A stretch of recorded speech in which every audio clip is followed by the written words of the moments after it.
శ్మశాన వైరాగ్యమా, తుపాను ముందరి ప్రశాంతత? మణిపూర్లో ఏం జరుగుతోంది? రాష్ట్రపతి పాలన విధించిన తర్వాత అక్కడ ఎవరి కొంపలు మునుగుతాయోనని, ఎవరి చాప్టర్ క్లోజ్ అవుతుందో అని చాలామంది అంచనా వేశారు. అయితే ఇప్పటికైతే అలాంటి ఘటనలేవి సూచాయిగానైనా కనిపించడం లేదు, వినిపించటం లేదు కూడా. రాష్ట్ర ప్రభుత్వ పాలనలో జరిగిన అరాచకాల జాడలు లేవు. మరి అక్కడ కేంద్ర ప్రభుత్వ బలగాలు ఏం చేస్తున్నాయి? నిద్రగాని పోవటం లేదు కదా. ఇలాంటి అనుమానాలేవి అక్కర్లేదు.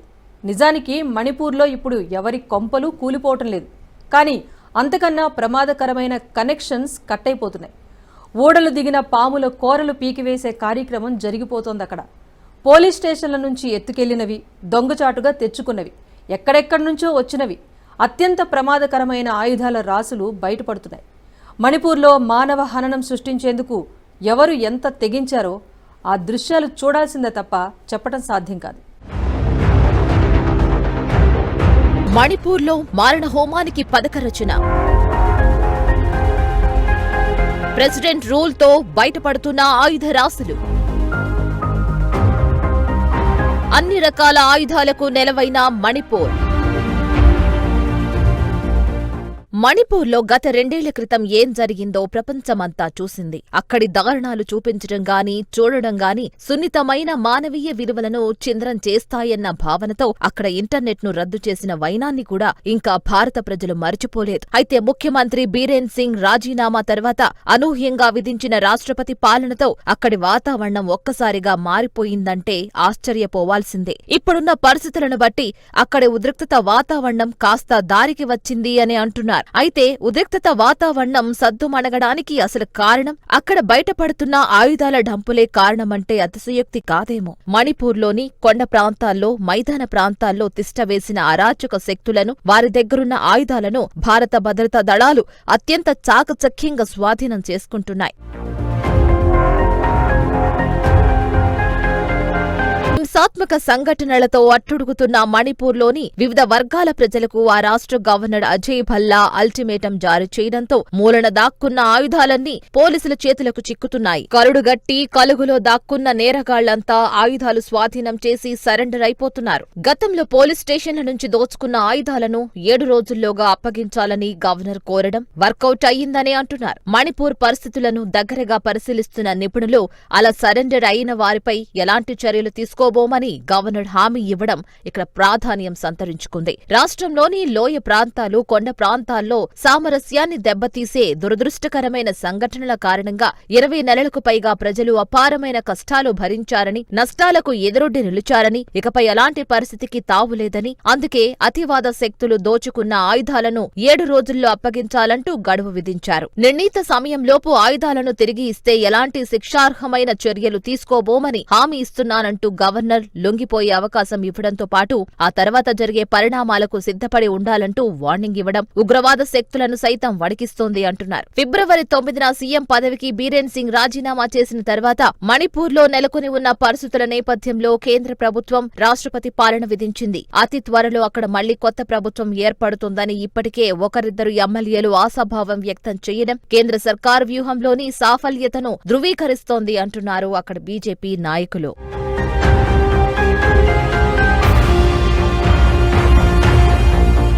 ఇక మణిపూర్లోని కొండ ప్రాంతాలను, మైదాన ప్రాంతాలను రాష్ట్రంలోని పోలీస్ సహకారంతో కేంద్ర బలగాలు పూర్తిగా స్వాధీనం చేసుకున్నాయి. స్థానికంగా ఎక్కడెక్కడ ఏ శక్తులు మాటువేసి ఉన్నాయి, ఎవరి ఆధ్వర్యంలో ఆయుధాలు ఎత్తుకువెళ్లి ఎక్కడ దాచి ఉంచారో అనే సమాచారాన్ని సీఆర్పీఎఫ్ బలగాలతో పోలీసులు షేర్ చేసుకుంటున్నారు. సీఆర్పీఎఫ్ డీజీ కులదీప్ సింగ్, రాష్ట్ర డీజీపీ రాజీవ్ సింగ్ మధ్య కీలకమైన చర్చలు జరిగాయి. రాష్ట్ర కేంద్ర బలగాలు సమన్వయంతో ముందుకు కదులుతున్నారు. కీలకమైన ప్రాంతాల్లో మొత్తం 110 చెక్ పోస్టులు ఏర్పాటు చేశారు. అన్ని వాహనాలను సర్చ్ చేస్తున్నారు. అనుమానాస్పదంగా కనిపిస్తున్న వ్యక్తులను అటకాయించి పూర్తిగా ఆరా తీస్తున్నారు. అనధికారికమైన మానవ కదలికలను నిషేధించారు. మరోవైపు ఎప్పుడైనా ఎలాంటి సంఘటన ఎదురైనా అందుకు సంసిద్ధంగా ఉండడానికి, తదుపరి పరిణామాలను ఎదుర్కోవడానికి 369 భద్రతా దళాలు, వాహనాలు నిరంతరాయంగా సర్చ్ ఆపరేషన్లలో నిమగ్నమైనట్లు పోలీస్ విభాగం కన్ఫర్మ్ చేసింది. అలాగే ఎప్పుడేం జరిగినా ప్రజలకు ఇబ్బందులు కలగకుండా ఉండడానికి 225 వాహనాల్లో అత్యవసర సరుకులు పంపిణీ చేస్తున్నామని పోలీస్ విభాగం ప్రకటించడం విశేషం. కేంద్రంలోని పెద్దల వ్యూహానికి అనుగుణంగా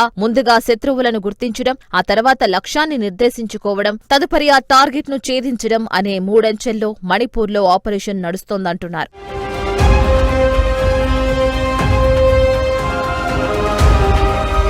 ఇక భద్రతా దళాల కంబైన్డ్ సర్చ్ ఆపరేషన్లలో పౌరుల ఇళ్లను కూడా తనిఖీ చేస్తున్నారు. ఫలితంగా ఉగ్రవాదులకు ఎవరు షెల్టర్ ఇచ్చారో ఆ జాడలను చెక్ చేస్తున్నారు. గవర్నర్ అనౌన్స్ చేసిన తర్వాత కొన్ని గంటల తేడాలోనే వందలాదిగా మారణ యుద్ధాలను పోలీసులకు స్వాధీనం చేసి అనేక మంది టెర్రరిస్టులు లొంగిపోతున్నారు. కొందరిని పోలీసులు అరెస్ట్ చేసి నిర్బంధించగా చాలా మంది వారంతట వారే లొంగిపోతూ ఉండడం, ఆయుధాలను అప్పగించడం చర్చనీయాంశంగా మారింది. ఒక్క తెగ్నోపాల్ జిల్లా మావోజాంగ్ అనే గ్రామంలోనే 22 కిలోల బరువు గల 2 డిటోనేటర్లు, 4 నుంచి 7 కిలోల బరువున్న వేర్వేరు డిటోనేటర్లను పోలీసులు స్వాధీనం చేసుకున్నారు. ఒక్కో డిటోనేటర్లలో కిలో కొద్దీ పేలుడు పదార్థాలు పెట్టారంటే మణిపూర్లో ఎంతటి మారణహోమం సృష్టించాలనుకున్నారో అర్థం చేసుకోవచ్చు.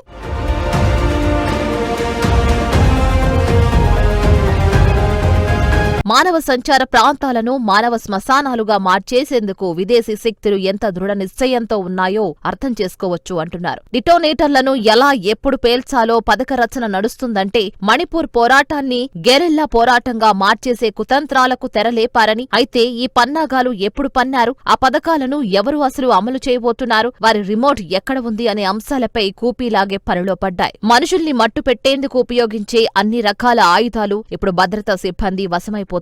ముతక రకం ఆయుధాల నుంచి ఆధునిక మారణాయుధాల దాకా మణిపూర్లో కోకొల్లలుగా బయటపడుతున్నాయి. ఇన్సాఫ్ rifles, calibre rifles, 12 bore rifles, 12 bore shotguns, 9 mm pistols, air pistols, 303 rifles, వందల కొద్దీ AK-47లు, టియర్ గ్యాస్ గన్స్, ఇలా చెప్పుకుంటూ పోతే పోలీసులు రికవర్ చేస్తున్న ఆయుధాల జాబితా చాలా పెద్దగా ఉందంటున్నారు పోలీస్ ఉన్నతాధికారులు.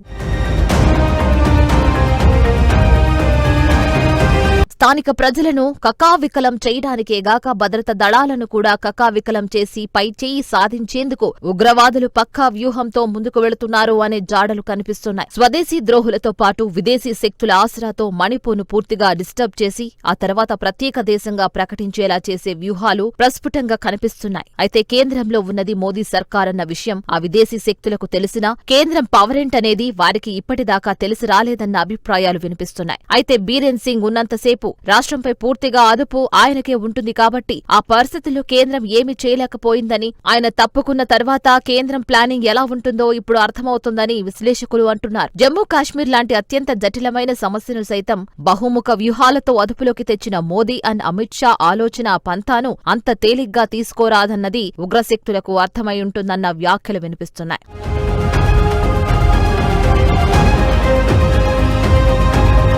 అంతర్జాతీయ కమ్యూనిస్టులు, కొన్ని ఉగ్రశక్తుల సహకారంతో మధ్య భారతంపై అదుపు సాధించిన మావోయిస్టులను సైతం కేంద్రం ఈ మధ్య కాలంలో చాలా తీవ్రంగా అణచివేస్తోంది. కేంద్ర బలగాల వైపు నష్టం జరిగినా మావోయిస్టుల మూలాలను కూకటి వేళ్లతో పెకిలివేసే విషయంలో కేంద్రం రాజీ పడ్డం లేదు. 10ల కొద్దీ 20ల కొద్దీ మావోయిస్టులు ఎదురు కాల్పుల్లో చనిపోతున్నారు. 2025 మార్చిలోపే మావోయిస్టు రహిత భారతంగా మార్చేస్తామని కేంద్ర హోంమంత్రి అమిత్ షా ఇప్పటికే ప్రకటించడం, ఆ దిశగానే కేంద్రం ఆపరేషన్లు ఛత్తీస్గఢ్ రాష్ట్రంలో కొనసాగుతూ ఉండడం మావోయిస్టు సానుభూతి పరుల్లో గుబులు రేపుతోంది. మరోవైపు మహారాష్ట్ర, ఛత్తీస్గఢ్ వంటి మావోయిస్టు ప్రభావిత ప్రాంతాల్లో నక్సలైట్లు లొంగుబాట్లు పెద్ద సంఖ్యలో జరిగిపోతున్నాయి. ఈ క్రమంలో ఎటు ఆలోచించినా కేంద్రం ముందు తాము నిలవజాలమన్న బలమైన ఫీలింగ్ మణిపూర్ ఉగ్రశక్తులకు అర్థమైందని, అందుకే చేతులెత్తేసి ఆయుధాలు సరెండర్ చేసి లొంగిపోతున్నారని విశ్లేషకులు అభిప్రాయపడుతున్నారు. ఈ క్రమంలో మణిపూర్లో అతి త్వరలో కొత్త ప్రభుత్వం ఏర్పడుతుంది అన్న అంచనాలు నిజం అవడానికి ఎంత సమయం పడుతుందో చూడాల్సి ఉంది.